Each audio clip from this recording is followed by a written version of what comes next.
mean? Damn, Triple Because OG. been 3 obviously years. you ain't going to court because you was going to court. Triple OG. Every time you go to court, they gonna let us know you going to court. So I can't go to court for immigration if I got an open gun what case. about the gun case, bullshit? I can't go to court for immigration if I got They an will open give gun you case. your gang. time. Why could have told him that though? Because his statement in there. Wow. And I just want to say this to y'all. When they raided my houses and my property, they was asking about Wack. Wack, loose cannon, 600, and this internet stuff. Wack 100's been out here yelling snitch like he's getting paid by the hour. For years, he's been the loudest voice in the room, pointing fingers and acting like a street-certified lie detector. But now, tables might have just turned. Big time. A leaked wiretap connected to 21 Savage just flipped the whole narrative upside down. Suddenly, everybody's bringing up that dusty 2005 federal gun case like it just dropped on TMZ. And here's where it gets real crazy. What if Wack was playing both sides this whole time? Picture it. Dude never stops talking, always dragging names, snitch this, rat that. Then out of nowhere, he pulls out his wallet and boom, something glints. Just a flash. A badge. Yeah, a badge. Why could have told him that though? Because his statement in there. Wow. That little sparkle had folks questioning everything. Now, whether that badge moment actually happened or not, that ain't even the most insane part. You ready for this? Word on the street is 21 Savage himself might have been the one who leaked the wiretap. This wasn't some fan reposting for clout. Nah, people saying he dropped it like he'd been waiting for the perfect time to strike. And honestly, can you even blame him? Wack been clowning on 21 for years, calling him a snitch, dragging his name through the dirt, accusing him of working with ICE just to clean up his paperwork, even pulled him into the whole YSL mess like 21's been guilty by association since day one. This wiretap might have just been his payback play. And if that's true, oh man, things are about to explode. I just want to say this to y'all. When they raided my houses and my property, they was asking about Wack. Wack, loose cannon, 600, and this internet stuff. 21 Savage stayed chill for the longest. Barely said a word while Wack 100 ran his mouth nonstop. But if 21 really dropped that wiretap, that wasn't no emotional move. That was calculated. That was strategy. He didn't clap back with tweets or rants. He played it silent. And that silence, it hit louder than any diss track. Think about it. Wack been sneak dissing for years, always on Clubhouse throwing shots at 21 like it was sport. But now, 21 might have just checked him with one quiet, deadly move. No yelling, no drama, just pressure. That's not petty, that's chess, and Wack got played. Now here's where it starts looking real suspicious. When you connect the dots, it feels like Wack's been pointing fingers at everyone else to keep heat off his own back. Every time somebody gets exposed, he's already in front of it, yelling, spinning stories, deflecting like crazy. And guess what? This ain't even the first time someone's hinted that Wack might be in bed with the feds. A few months back, reports dropped that Big U was facing RICO charges. But before he even turned himself in, Big U went public and called Wack out directly. Said he was working with the FBI. That's a bold claim, and it gets even wilder. All right, so yeah, after you got that message, after you got the message, you hit up Big U's wife. You said, "Sis, 911. One sec, let me get solo." And you gave him a heads up. What I tell him? You said, "One sec, let me get solo. He needs to leave. Bad." In caps, all caps. He needs to leave. I said so bad, right? Yeah, full bad. Because way before those RICO charges even hit the headlines, before the news, before the leaks, Wack was already moving funny. He allegedly hit up Big U's wife with a message so urgent, it read like a 911. He needs to get out now. Like, how would he know that ahead of time unless something shady was going down behind the scenes? Man, before Big U even got snatched by the feds, Wack was already texting his wife. That don't sound like a warning. That's sounding real setup-ish. Like he already knew the raid was about to go down. Because he might have been the one who made that call. And here's the twist. Right after Big U got cuffed up, Wack hit the internet going off, spinning the whole story like he was in damage control mode. He started pushing the narrative that Big U was the one moving foul. Even claimed dude had a BlackBerry he used to communicate with the feds. Like what? But instead of clearing his own name, Wack just made things even messier. People started watching him closer, questioning everything he ever said. Like seriously, How is Wack always the first one to know what's about to hit the fan?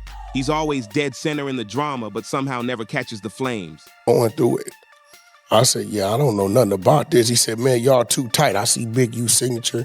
I see other signatures. I'm reading it. And what shook me was the police issued the device to communicate with law enforcement in form of a BlackBerry. That call to Big U's wife, it didn't sound like protection. It felt more like a double play, like he helped set it all up, then acted like he was doing a favor. That's slick and shady. Folks started giving Wack the serious side eye, realizing he might not be the loyal street watchdog he pretends to be. Maybe he's been running a whole other playbook this whole time, one that keeps him clean while everybody else takes the fall.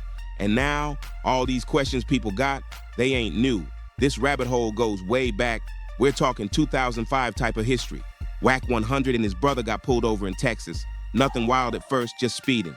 Cops hit the lights, do the routine, ask where they headed. Wack says they on the way to a funeral out in Oklahoma. But when the officers ask to search the car, Wack hits them with a firm no. That's when things take a turn. They bring out the K9 unit and boom, the dog sniffs out a whole arsenal. A loaded shotgun, a rifle, and a pistol all tucked away.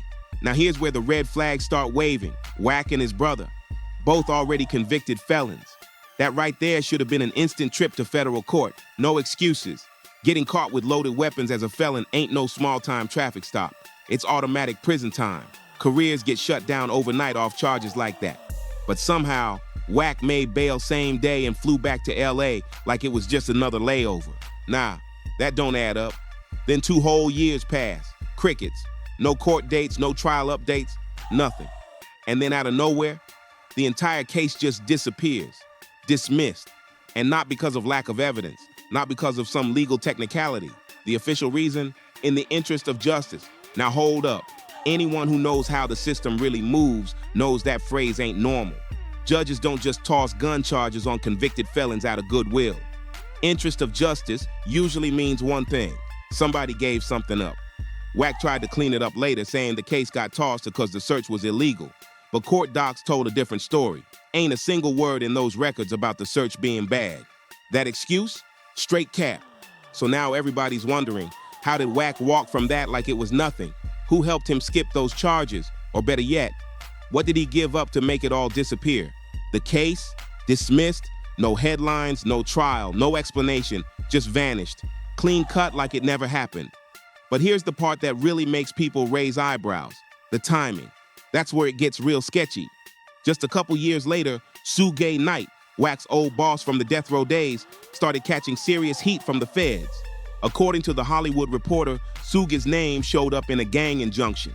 His entire crew got swept up. Raids, wiretaps, paperwork flying everywhere.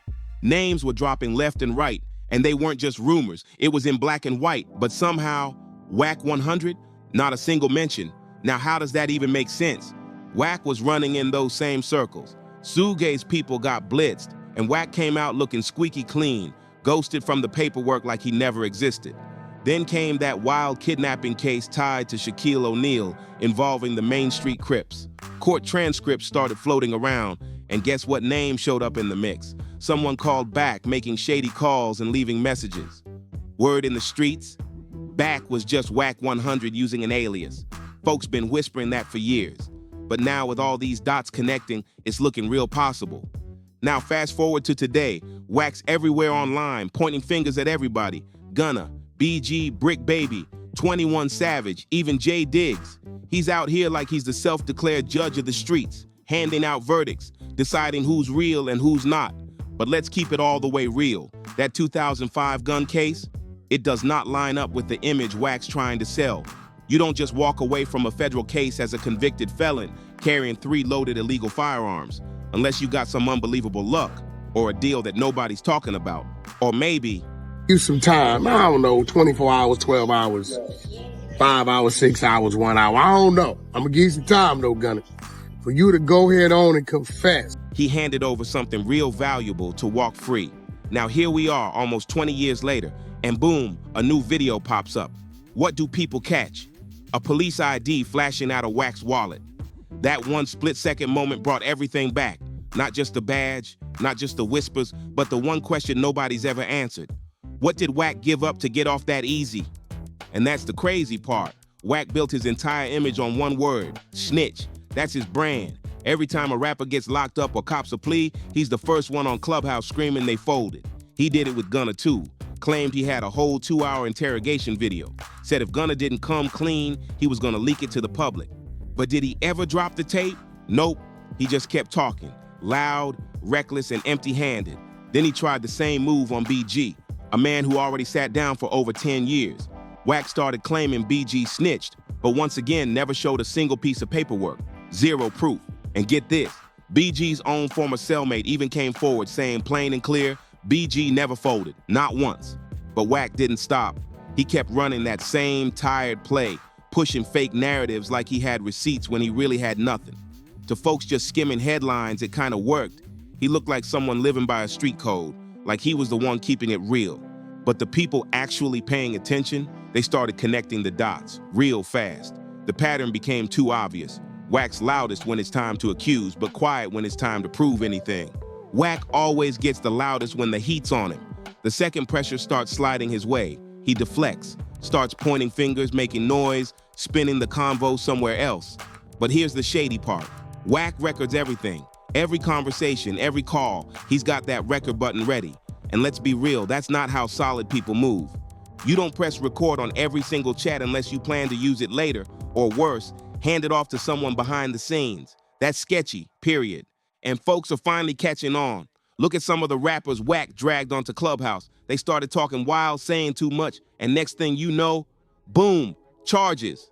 Like Loose Cannon, he went on there, got reckless with his mouth, and wasn't long before he got caught up. Coincidence? Maybe. But with Wack, nothing feels random anymore. People are really starting to ask, is Wack setting people up on purpose? Is he pulling strings behind the scenes, baiting artists to talk crazy, recording it all, then turning those convos into viral clips while prosecutors just sit back and eat it up? It's starting to feel way too calculated. From how he stirs up drama, to the way he lures folks into Clubhouse beefs, to how magically clips leak, always when it benefits him the most. Every piece fits a little too neatly. Now look, maybe there's no hard proof, not yet. But that pattern, it's loud. Louder than any of Wack's accusations. And at some point you gotta step back and ask, how does one guy stay so close to the fire and never get burned? That leaked badge video, yeah, it reignited the whole thing. But this smoke ain't new. It's been rising since 2005, ever since that federal gun case vanished like it never existed. And somehow, Wack just walked away clean. Ever since Wack's name popped up in that wiretap chatter, ever since that police badge flashed on camera, ever since he started recording every convo like it was part of a blueprint, this whole thing stopped looking sloppy. Nah, it's starting to look strategic, calculated. And now that folks are tracing the timeline back, it's becoming clearer. Wack might have been hiding in plain sight this whole time. Here's where it gets real wild. For all the people Wack's called snitches over the years, where's the paperwork? If they were really telling, there'd be court documents, leaked files, something.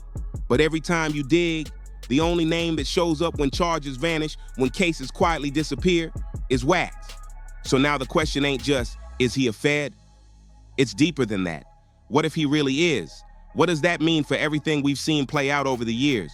For all those interviews, all those viral clips, all the platforms that kept handing him the mic like he was some street authority. People love to laugh online, call it a crazy conspiracy. But at this point, it ain't funny anymore. Not when real lives, real freedom are getting wrecked because of sneaky setups and backdoor deals.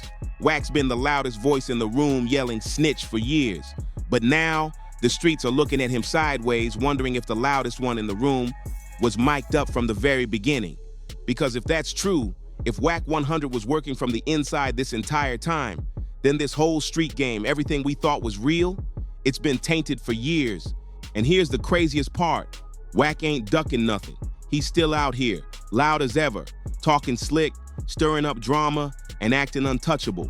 Whatever he says next, that might be the final spark that sets the whole game on fire. So now I gotta hear from you.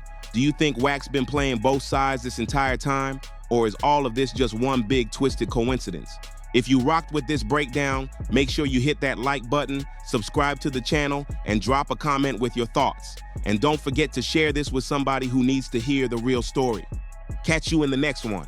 It's only getting deeper from here.